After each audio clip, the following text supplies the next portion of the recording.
ఒకరోజు యమధర్మరాజు ఒక యువకుడి దగ్గరకు వచ్చి, "ఈ రోజు నీకు ఆఖరి రోజు, పద వెళ్దాం" అన్నాడు. అందుకు ఆ యువకుడు, "అయ్యో, అదెలా కుదురుతుంది? నేనింకా సిద్ధంగా లేను" అన్నాడు. దానికి యమధర్మరాజు, "తప్పదు, ఈ రోజు నా లిస్టులో మొదటి పేరు నీదే ఉంది. నా ధర్మం నేను నిర్వర్తించాలి, పద వెళ్దాం" అని బదులిచ్చాడు.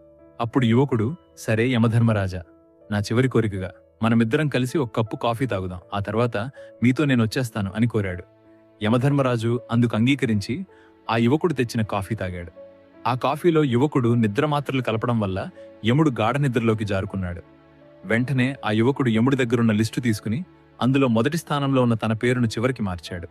కాసేపటికి నిద్ర నుంచి మేల్కొన్న యముడు, "నీ అద్భుతమైన ఆతిథ్యానికి నా ధన్యవాదాలు. నీవు చాలా మంచివాడివి. అందుకే నిన్నిప్పుడే తీసుకువెళ్లడం నాకిష్టం లేదు.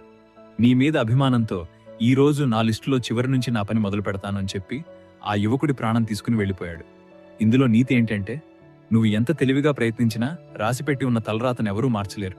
ఈ వీడియో మీకు నచ్చితే లైక్ చేయండి. ఇలాంటి మరిన్ని ఇంట్రెస్టింగ్ వీడియోల కోసం AI అబ్బాయి తెలుగు యూట్యూబ్ ఛానల్ని సబ్స్క్రైబ్ చేసుకోండి.